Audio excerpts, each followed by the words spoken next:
Arts programs are the first to be cut if budget cuts seem necessary. According to an article from the National Association of Music entitled Study First to Detail the Costs of Comprehensive Music Education, based on total enrollment, the study reveals that the music education costs an average of $187 per student annually. Costs average $195 per student at the elementary level, grades 1 through 5, where general music, a 45-minute music class per 3-day cycle, is mandatory.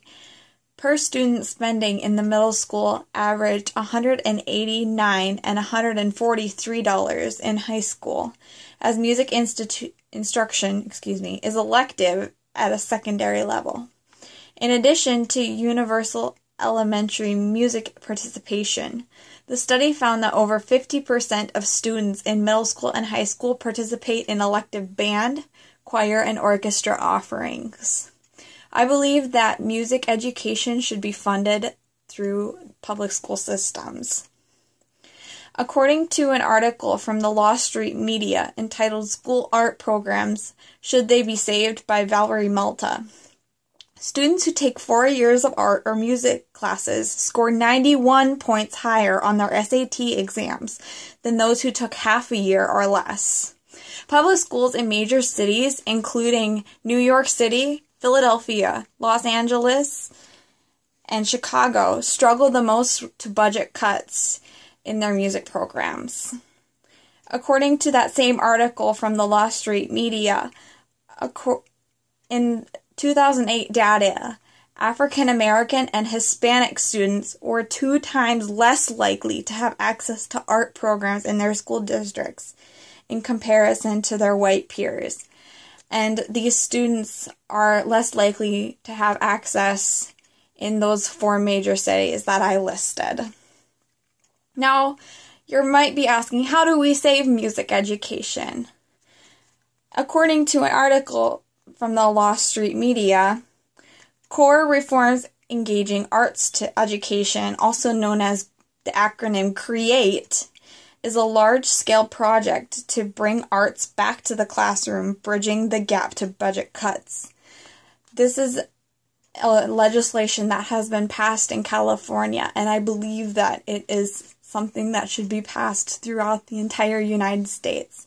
It brings funding to public school arts programs throughout the country.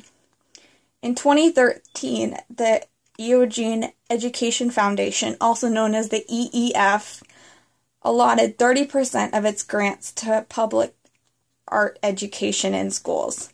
But these efforts may simply not be enough. One solution to art programs cuts is an alternate source of funding. According to an article from Our Everyday Life entitled Solution to Cuts in Art and Music Programs in Public Schools by Erica Loop, National Endowment for the Public Arts provides funding for art education programs that are standards-based and reach children ages 8 through 18. Likewise, other organizations, for instance, the National Art Education Association, offer funding, such as the Teacher Incentive Grant, for educators to use for implementing and assessing school art programs. This quote means that private sources of funding are necessary. For example, students can sell candy bars to help fund their music education. They can also throw a car wash, or throw some other sort of fundraising event to contribute to their school's arts and music programs.